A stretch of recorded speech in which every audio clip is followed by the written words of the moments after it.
ഇന്ന് നമ്മൾ കറിക്കടല വെച്ചിട്ട് ഒരു ഹൽവയാണ് തയ്യാറാക്കുന്നത്. ഒരു കപ്പോളം കടല എടുത്തിട്ടുണ്ട്. ഇതൊരു 6 മണിക്കൂർ മുമ്പേ തന്നെ കുതിർത്തെടുത്ത് വെച്ചു. അപ്പോൾ ഈ ഒരു കപ്പിലാണ് കേട്ടോ എല്ലാ മെഷർമെൻറ്റ്സും എടുത്തിരിക്കുന്നത്. വീട്ടിലുള്ള സാധാരണ ഏതെങ്കിലും ഒരു കപ്പ് എടുക്കാം. മെഷർമെൻറ്റ് കപ്പല്ല, ഏതെങ്കിലും ഇതുപോലത്തെ ഏതെങ്കിലും ഒരു കപ്പിൻ്റെ അളവ് എടുക്കാം. അപ്പോൾ ഈ ഒരു കപ്പിൽ ഒരു കപ്പ് കുതിർത്ത കടല എടുത്തിട്ടുണ്ട്. ഇതേ കപ്പിൽ തന്നെ 1/4 കപ്പോളം തേങ്ങ വേണം, അതേപോലെ തന്നെ 1/4 കപ്പോളം ശർക്കരയും വേണം. അപ്പോൾ എല്ലാം ഈ ഒരു കപ്പിൽ തന്നെയാണ് മെഷർ ചെയ്തിരിക്കുന്നത്. ഇനി നമുക്കിത് അരച്ചെടുക്കാൻ വേണ്ടിയിട്ട് മിക്സിയുടെ ചെറിയ ജാർ എടുക്കാം. അപ്പോൾ ഇതിലേക്ക് പകുതി കടല ചേർക്കാം, കൂടെ തന്നെ പകുതി തേങ്ങയും കൂടി ചേർത്ത് ആദ്യം ഒന്ന് വെള്ളമൊന്നും ചേർക്കാതെ ഒന്ന് അരച്ചെടുക്കാം. ഇപ്പോൾ ചെറിയ മിക്സിയുടെ ജാറിലാവുമ്പോൾ അരയും ചെയ്യും, ഒരുപാട് വെള്ളവും വേണ്ടി വരില്ല, അതിന് വേണ്ടിയിട്ടാണ്. അപ്പോൾ ആദ്യം നമ്മൾ ഇതുപോലെ ഒന്ന് അരച്ചെടുത്തിട്ടുണ്ട്. ഇനി ഇതിലേക്ക് 1/2 കപ്പ് വെള്ളം കൂടി ചേർത്ത് വീണ്ടും നല്ല ഫൈൻ പേസ്റ്റായിട്ട് അരച്ചെടുക്കാം. എത്ര ഫൈനായിട്ട് അരയ്ക്കാൻ പറ്റുമോ അത്രയും ഫൈനായിട്ട് അരച്ചെടുക്കാം. ഇതുപോലെ തന്നെ 2 ബാച്ചായിട്ട് വേണം നമ്മൾ അരച്ചെടുക്കാനായിട്ട്. ഇനി ഇതുപോലത്തെ ഒരു സ്ട്രെയിനറിലേക്ക് നമുക്ക് ഈ ഇലയുടെ കൂട്ട് ഒന്ന് അരിച്ചെടുക്കണം, പാല് പിഴിഞ്ഞെടുക്കാം. അപ്പോൾ ഒരു പ്രാവശ്യം അരിച്ചതിന് ശേഷം വീണ്ടും ഈ മിക്സിലേക്ക് കുറച്ചും കൂടി വെള്ളം ഒഴിച്ച് വീണ്ടും പാലെടുക്കണം. അതുപോലെ 2 വട്ടം പാലെടുക്കണം കേട്ടോ. അപ്പോൾ ഞാനതൊന്നും ഇപ്പോൾ കാണിച്ചിട്ടില്ല, കാരണം വീഡിയോ ലെന്തി ആയിപ്പോൾ.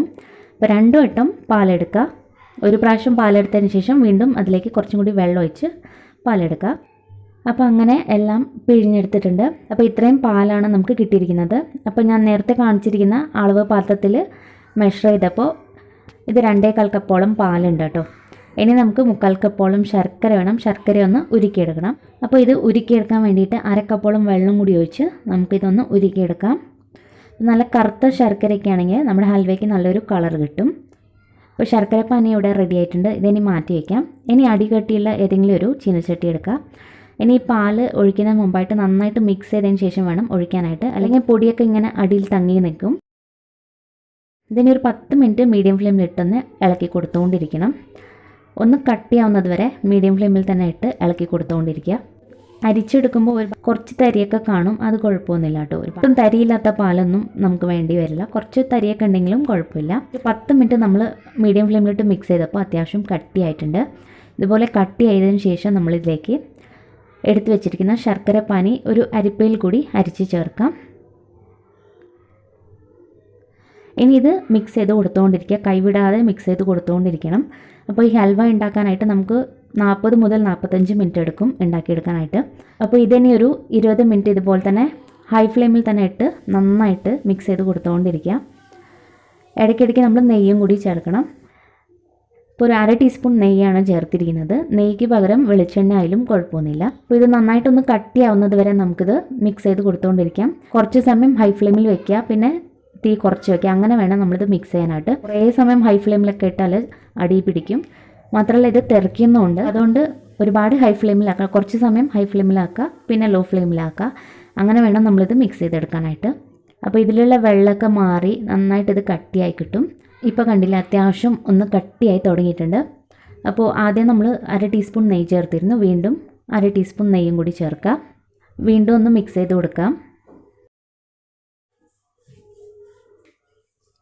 ഇപ്പോൾ കണ്ടില്ല, ഹൽവയുടെ നിറമൊക്കെ അത്യാവശ്യം മാറി വന്നിട്ടുണ്ട്. ഇതിലേക്ക് വീണ്ടും 1/2 ടീസ്പൂൺ നെയ്യും കൂടി ചേർക്കാം. വീണ്ടും ഒന്ന് മിക്സ് ചെയ്ത് കൊടുത്തുകൊണ്ടിരിക്കുക.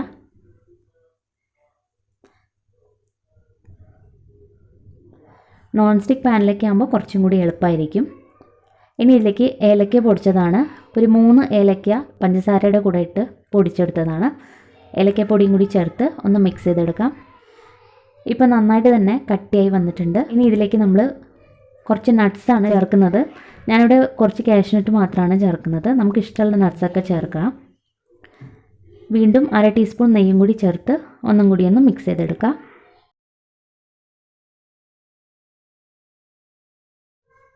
ഇപ്പോൾ കണ്ടില്ലേ, സൈഡിൽ നിന്നൊക്കെ നെയ്യ് ചെറുതായിട്ട് തെളിഞ്ഞ് വന്നിട്ടുണ്ട്. ഇപ്പോൾ ഹൽവ റെഡിയെങ്കിൽ ഇതുപോലെ നെയ്യൊക്കെ സൈഡിൽ നിന്ന് വരും. മാത്രമല്ല നമ്മൾ ഇതുപോലെ സ്പൂണിട്ട് ഇളക്കുമ്പോൾ ഒരു ബോൾ പോലെ നമുക്ക് ഇതുപോലെ കിട്ടും. അപ്പോൾ ഇങ്ങനെയും നമുക്ക് ചെക്ക് ചെയ്യാം. ഒന്നെങ്കിൽ നെയ്യ് സൈഡിൽ നിന്ന് തെളിഞ്ഞ് വരണം, അല്ലെങ്കിൽ പിന്നെ ഇതുപോലെ ഒരു ബോൾ പോലെ ആക്കിയെടുക്കാൻ പറ്റണം. ഞാനിവിടെ നേരത്തെ ഒരു കേക്ക് ടിന്നിലേക്ക് കുറച്ച് നെയ്യൊക്കെ തടവിന് ശേഷം കുറച്ച് കാഷ്നട്ടും എള്ളൊക്കെ ഇട്ടിട്ടുണ്ട്. ഇതൊരു ഭംഗിക്ക് വേണ്ടിയിട്ടാണ്. ഇത് ആദ്യം തന്നെ തയ്യാറാക്കി വെക്കുക. അതിന് ശേഷം ഹൽവ റെഡിയായ ഉടനെ തന്നെ നമുക്ക് പാത്രത്തിലേക്ക് മാറ്റി നന്നായിട്ടൊന്ന് ലെവൽ ചെയ്ത് കൊടുക്കാം. ഇതിപ്പോൾ നല്ല ചൂടാണ്. നല്ലതുപോലെ തണുത്തതിന് ശേഷം നമുക്കിത് എടുക്കാം. ഒരു അരമണിക്കൂറൊക്കെ വെച്ചാൽ മതി, ശരിക്കും ഇത് തണുത്ത് കിട്ടും. ഇനി നമുക്കിത് പ്ലേറ്റിലേക്ക് മാറ്റാം. അപ്പോൾ നമ്മുടെ ടേസ്റ്റി ആയിട്ടുള്ള കടല കൊണ്ടുള്ള ഹൽവ റെഡി ആയിട്ടുണ്ട്. നല്ല സോഫ്റ്റുമാണ് ഇത്, നല്ല പഞ്ഞി പോലെ ഇരിക്കും കഴിക്കാനായിട്ട്. മാത്രമല്ല നല്ല ടേസ്റ്റാണ് കേട്ടോ ഇത് കഴിക്കാനായിട്ട്. നിങ്ങൾ ഉറപ്പായിട്ട് ഇതൊന്ന് ട്രൈ ചെയ്ത് നോക്കണം.